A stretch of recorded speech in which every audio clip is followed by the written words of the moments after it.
Au nom du Père et du Fils et du Saint-Esprit. Amen. Mon Seigneur et mon Dieu, je crois fermement que tu es ici, que tu me vois, que tu m'entends. Je t'adore avec profonde révérence. Je te demande le pardon de mes péchés et la grâce de faire avec profit ce moment de prière. Ma Mère Immaculée, Saint Joseph, mon Père et Seigneur, mon ange gardien, intercédez pour moi. La passion de notre Seigneur Jésus-Christ est un grand chant d'amour, amour du Fils éternel à l'égard de Dieu le Père, amour de Dieu pour les hommes, amour de Dieu pour chacun d'entre nous, amour du Verbe incarné pour chaque personne. Oui, nous le savons, nous avons été créés dans le Christ et nous sommes ordonnés au Christ. Nous serons sauvés si nous le sommes par la grâce du Christ.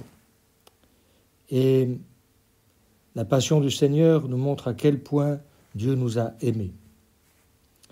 Les récits de la Passion sont certainement les récits sur la vie de notre Seigneur Jésus-Christ qui ont été les premiers à être écrits au tout début des communautés chrétiennes primitives.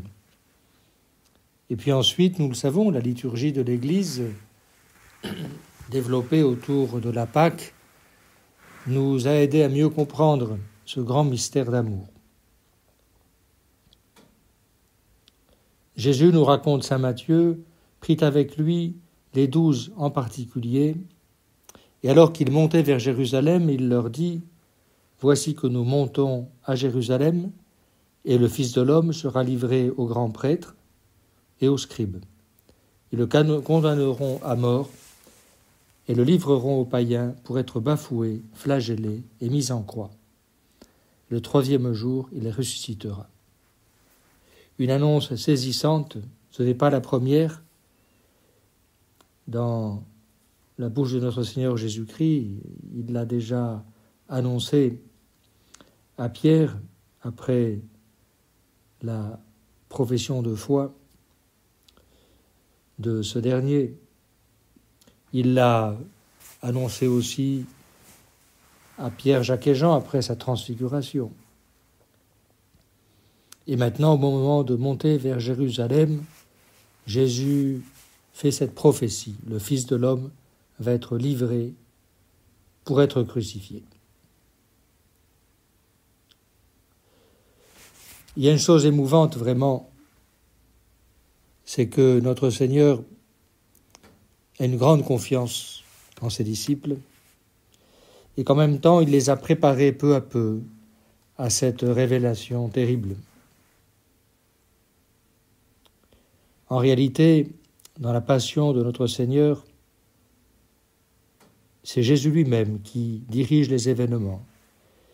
C'est vraiment sa liberté, c'est vraiment sa volonté humaine pleinement unie à sa volonté divine, elle-même totalement amoureuse de la volonté de Dieu le Père, dans l'Esprit Saint, dans l'amour.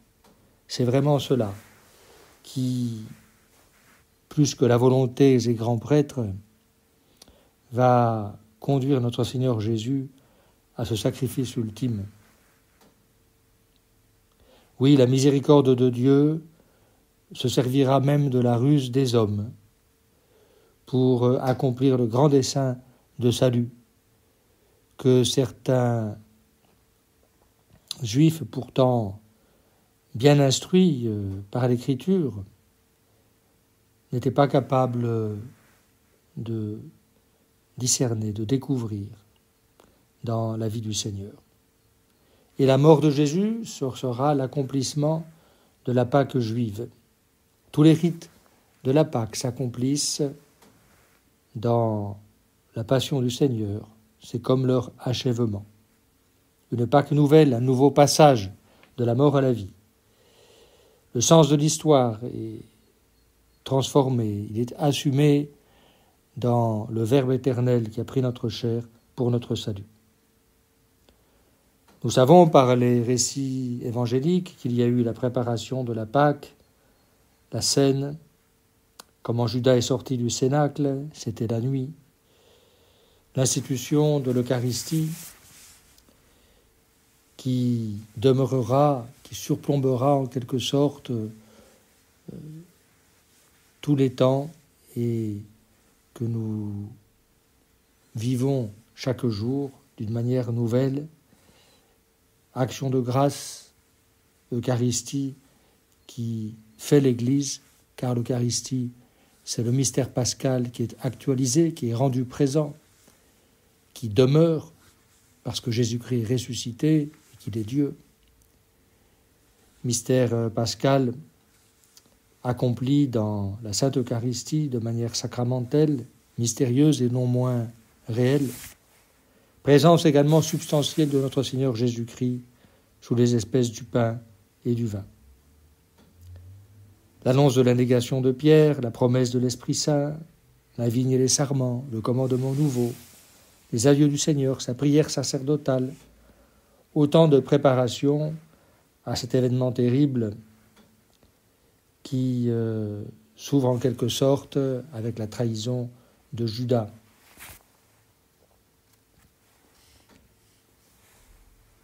Judas a trop calculé. On pourrait dire qu'il n'a pas su aimer vraiment notre Seigneur. Saint Matthieu nous raconte que pendant un repas, alors que Jésus était à table avec les 12, notre Seigneur a annoncé la trahison. Et chacun demandait « Serait-ce moi, Seigneur ?» Et nous savons qu'ensuite, ce fut au tour de Judas de poser cette question. Et le Seigneur lui dit « Tu l'as dit ». Mais Judas n'a pas renoncé à son dessein terrible.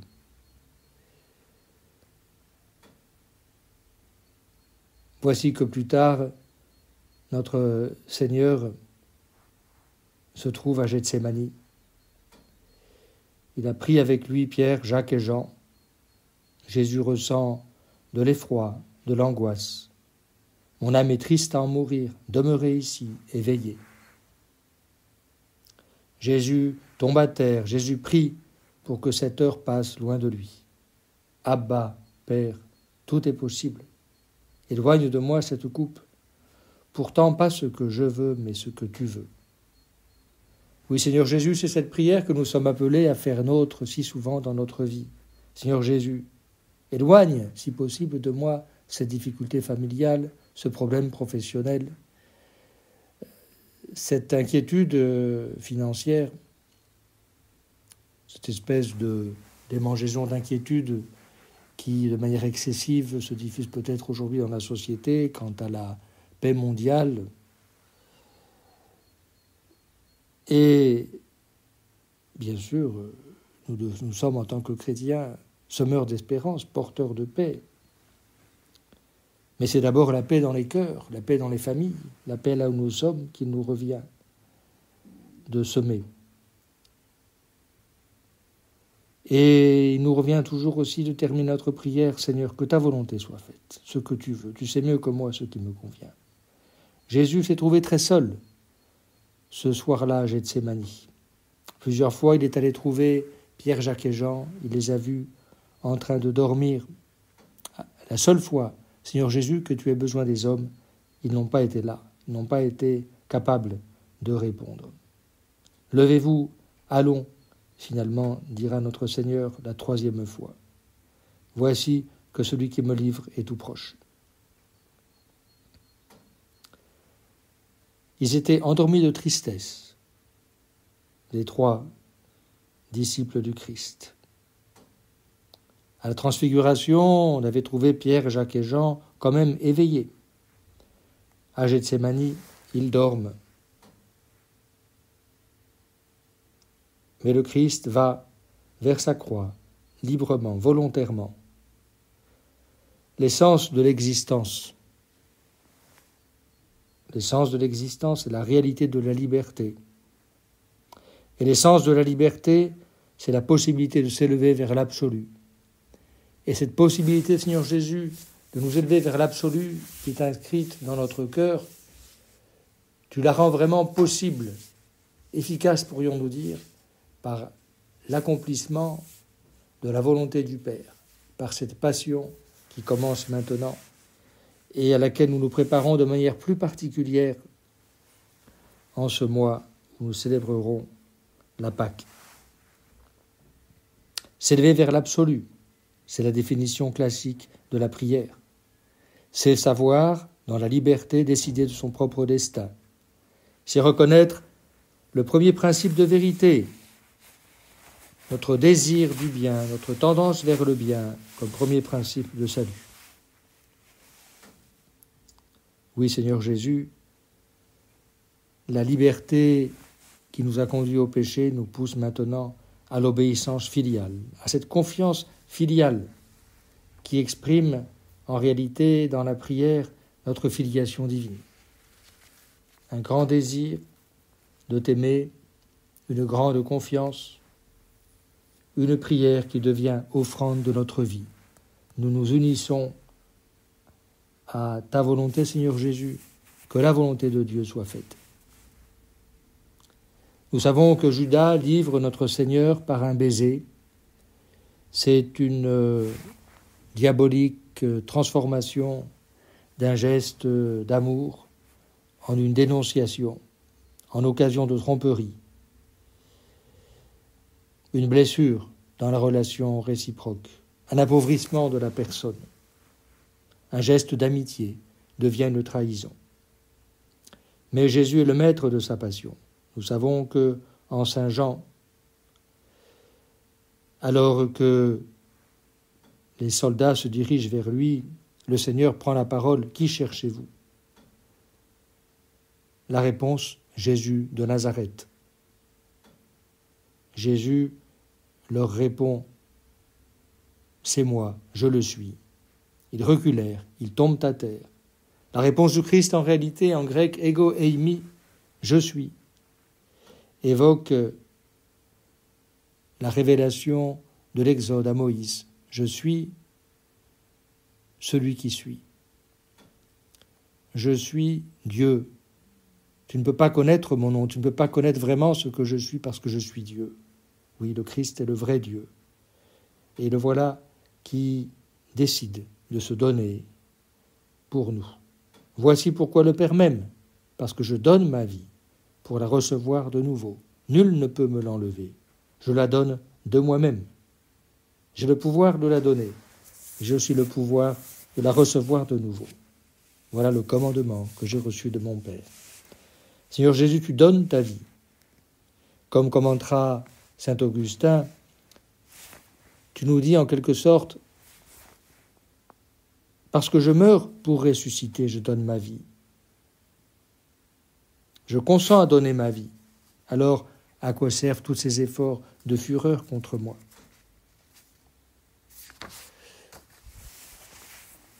Jésus s'est abaissé un peu au-dessous des anges, dira la lettre aux Hébreux. Et nous le verrons couronné de gloire et d'honneur à cause de sa passion et de sa mort, pour chacun d'entre nous. Dieu a perfectionné, pour ainsi dire, son Fils Jésus, en ce qu'en se faisant homme, et par conséquent pouvant souffrir et mourir, il possède la capacité absolue de représenter chacun d'entre nous, de représenter le genre humain. Il y aura le dialogue avec Pierre qui a tranché l'oreille du serviteur avec son épée. Il y aura le procès religieux dans la maison d'Anne, le beau-père du grand prêtre Caïphe, avec la trahison de Pierre. Il y aura le jugement dans la maison de Caïphe. La séance solennelle devant le Sanhédrin au matin, avec la condamnation définitive. Si tu es le Christ, dis-le nous. Si tu es le Fils de Dieu, dis-le nous. vous dites bien, je le suis. Et vous verrez le Fils de l'homme siégeant à la droite de la puissance et venant avec les nuées du ciel. Saint Marc nous rapporte que le grand prêtre déchira ses tuniques et dit « Qu'avons-nous encore besoin de témoins ? Vous avez entendu le blasphème. Que vous en semble ?» Et alors tous prononcent le verdict. Jésus est passible de mort. Le blasphème ne consistait pas de la part de Jésus à se déclarer le Messie, mais à revendiquer cette dignité de rang divin. Oui, un débat de nature religieuse qui dépasse toute explication humaine, le refus de la parole de Dieu. Et alors, Seigneur Jésus, quelle tristesse quand nous savons qu'on t'a craché au visage, que l'on t'a giflé, fais le prophète. Comment on te bourre de coups. C'est la dérision du Christ. Ce sont les moqueries de ces hommes qui laissent libre cours à leur méchanceté, à leur ignorance, à leur pauvre misère.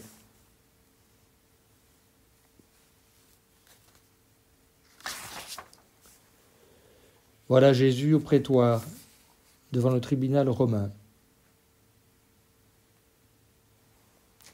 Après tant de souffrances déjà. Voilà que c'est Barabbas dont la foule demande la libération. Un prisonnier fameux, semble-t-il. Son vrai nom, semble-t-il, était précisément Jésus. La disparition dans les manuscrits du nom de Jésus donné à Barabbas semble remonter à Origène, au IIIe siècle, à cause de la vénération que l'on eut alors pour, bien sûr, le nom réservé au Christ. Mais voilà que Barabbas signifie le Fils du Père, évoquant clairement pour nous, chrétiens, cette filiation unique de Jésus à l'égard de Dieu.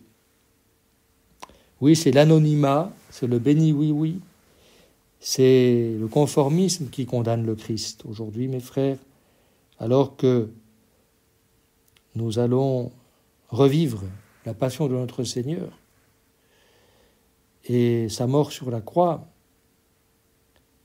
nous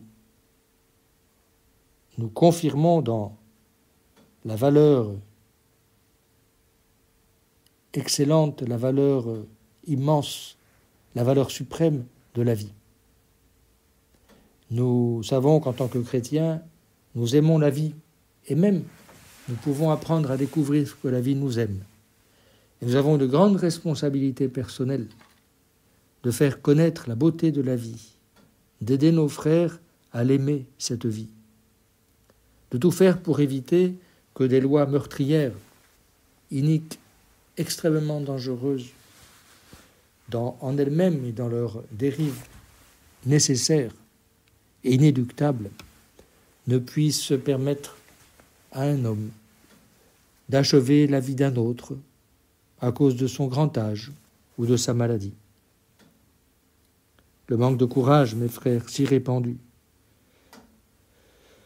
que ce manque de courage ne nous manque pas lorsque nous regardons, Seigneur Jésus, ta croix, lorsque nous nous rappelons que ces gens crient parce que les autres crient. C'est le respect humain qui condamne Jésus à mort et c'est le lavement des mains par Pilate qui manifeste ce semblant d'innocence et cette manifestation au fond de relativisme. Pilate relâche Barabbas, fait flageller Jésus et le livre pour être crucifié. Jésus est dévêtu, revêtu d'une chlamyde écarlate, donc le manteau d'un soldat. Un vêtement de pourpre, dira saint Jean, qui évoque la couleur du sang, l'écarlate, ou la pourpre, la gloire royale. Une couronne est tressée avec des épines placées sur la tête de Jésus, un roseau dans sa main droite. On s'agenouille devant lui, on se moque de lui. Salut, roi des Juifs. On lui crache dessus. On lui frappe à la tête avec ce roseau. L'agenouillement qui accompagne la salutation ironique de ceux qui blessent le Christ a dû se reproduire peut-être des dizaines et des dizaines de fois.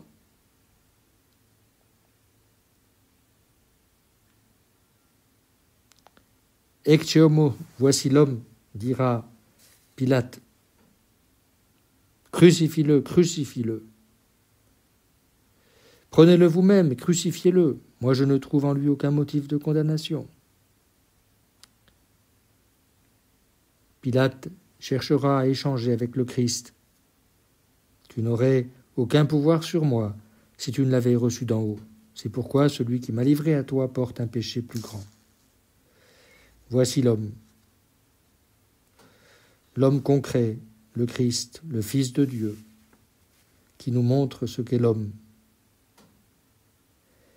Au prétoire, la couronne d'épines, le manteau de pourpre en font un roi. Il est le Fils de l'homme, expression qui paradoxalement déclare sa divinité.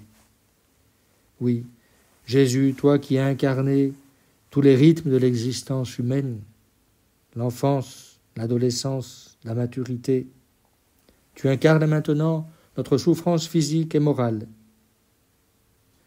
Tu jettes une certaine lumière, en quelque sorte, sur la vieillesse. Et voilà ton chemin de croix, la rencontre avec ta mère, Simon de Cyrène, qui vient t'aider.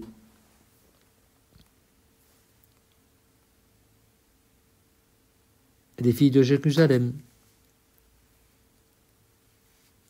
cette plaie à l'épaule qu'évoque saint Bernard de Clairvaux, alors que tu portes ta croix, et qui aurait occasionné la plus grande douleur, nous ne savons pas. Puis vient le crucifiement. Avec deux malfaiteurs, l'un à ta droite, Seigneur Jésus, l'autre à ta gauche. Ô vous tous qui passez sur le chemin, regardez et voyez. S'il y a une douleur, pareille à la douleur que j'endure. Oui, Seigneur Jésus, par la pénitence, par la mortification, nous pouvons participer à ce chemin de croix. Tant de personnes, Seigneur Jésus, qui sont, entre guillemets, de bons chrétiens, qui vont à la messe le dimanche et même en semaine, n'ont jamais entendu parler de mortification. Cet aspect de mourir à soi-même pour vivre avec toi, cet aspect de la vie qui consiste à se maîtriser, se dominer pour être vraiment libre, ne pas être esclave de l'alcool, d'un usage effréné et parfois d'une grave immoralité d'Internet, l'esclavage de la drogue, si répandu aujourd'hui, l'esclavage du propre tempérament, excessivement sentimental, avec des hauts et des bas qui rendent la vie impossible aux autres autour de nous.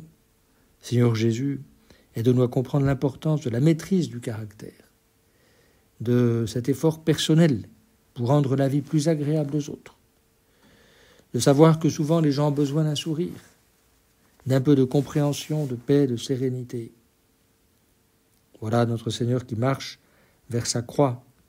Et notre pénitence sera aussi une manière de participer à tes souffrances, Seigneur Jésus, de ne pas te laisser seul.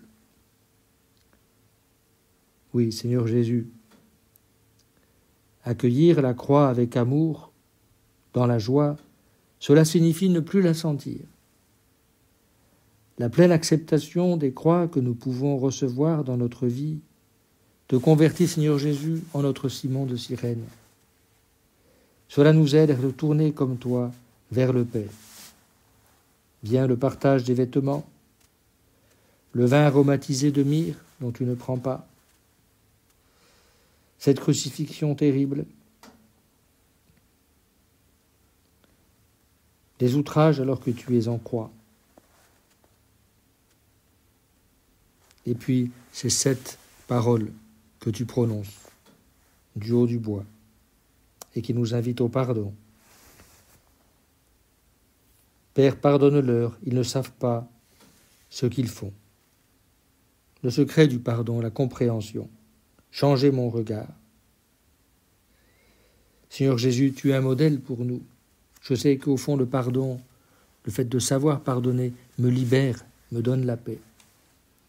Puis vient l'annonce au bon larron,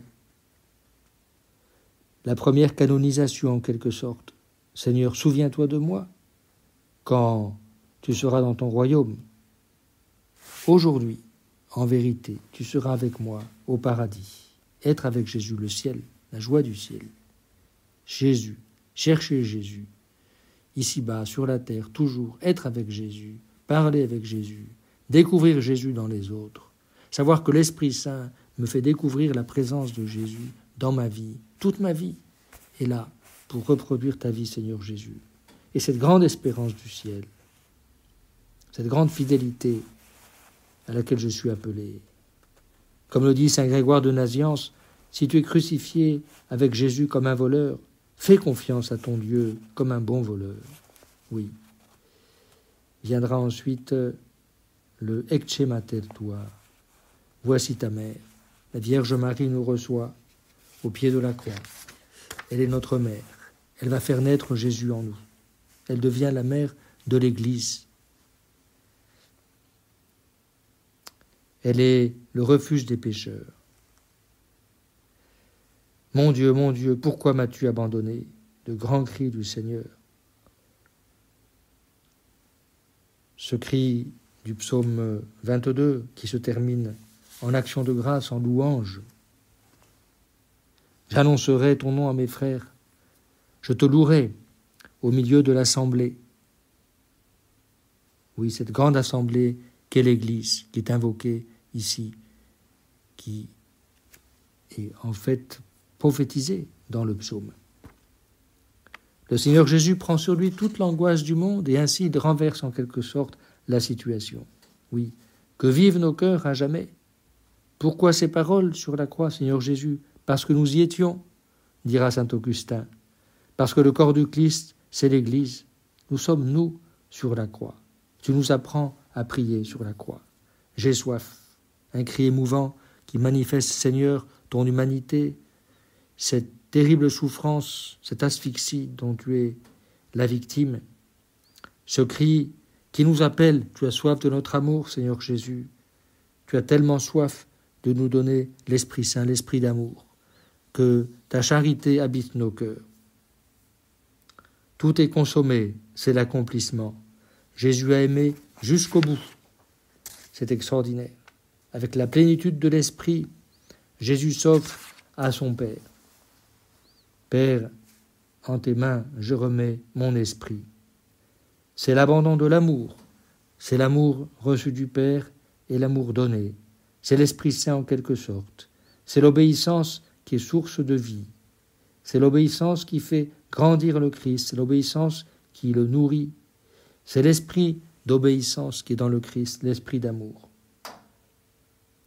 Et, nous dira saint Jean, en inclinant la tête, il rendit son esprit.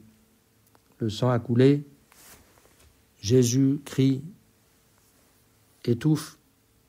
L'âme humaine de Jésus se sépare de son corps. Ce corps n'a plus de principe d'animation. La personne divine fait l'expérience de la manière d'être qui consiste à cette séparation de l'âme, un corps sans vie, mais qui reste toutefois uni à la divinité du Seigneur. Dieu a souffert, nous pouvons le dire. Dieu a souffert notre vie plus pleinement que les hommes, parce que le corps du Christ n'était pas un cadavre, parce que la personne divine, comme dira Grégoire de Nice, a continué à être unie au corps mort de notre Seigneur. À partir de midi, l'obscurité se fit sur toute la terre jusqu'à la 9e heure. Et à la 9e heure, il y eut ce grand cri du Seigneur qui rendit l'esprit, le sommet de la passion. Et voilà qu'un soldat donnera un coup de lance, il jaillira du sang et de l'eau. Prophétie des sacrements, prophétie de cette participation mystérieuse qui sera la nôtre, Seigneur Jésus, à ta passion et à sa résurrection que nous attendons auprès de la Vierge Marie, le samedi saint. Je te remercie, mon Dieu, des bonnes résolutions, des actes d'amour et des inspirations que tu m'as communiquées dans cette méditation. Je te demande de m'aider à les mettre en pratique. Ma Mère Immaculée, Saint Joseph, mon Père et Seigneur, mon ange gardien, intercédez pour moi.